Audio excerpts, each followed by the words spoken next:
Kama unapitia changamoto ya kukosa wateja au kama mauzo dukani kwako yamepungua, leo tunaenda kujifunza customer care service nzuri sana. I hope hii itakusaidia sana. Okay, mteja anapofika dukani kwako, cha kwanza acha kile unachokifanya. Ukishaacha hicho kile unachokifanya, mteja atajihisi kwamba yeye ni wa muhimu. Kila mteja anapenda kuonekana yeye ni wa muhimu.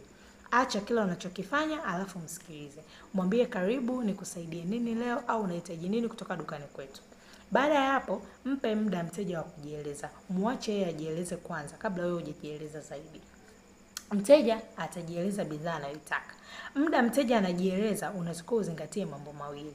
Cha kwanza, usimkatishe mteja anapokuwa anajieleza. Muache ajieleze vile yeye anavyojisikia. Mwambie labda muache aseme nahitaji kiatu cha aina fulani, unacho?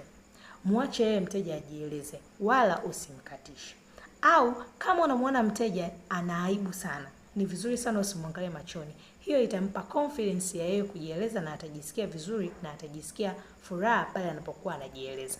Cha tatu kitu ambacho ni kizuri sana kwa mteja. Baada ya hapo mwambie okay, iko kitu ninacho. Kama unacho mwambie ninacho, kama sina mwambie samahani, iko kitu hatuna. Okay, kama unacho sasa unamwambia mteja iko kitu ninacho, sifa zake ni hizi. Mfano mwambie okay, labda mimi nauza pilipili. Na pilipili nzuri imetengenezwa na mbilimbi na chachandu na nini, mtajie ingredients ambazo zipo. Alafu sasa mwambie bei yake ni shilingi fulani.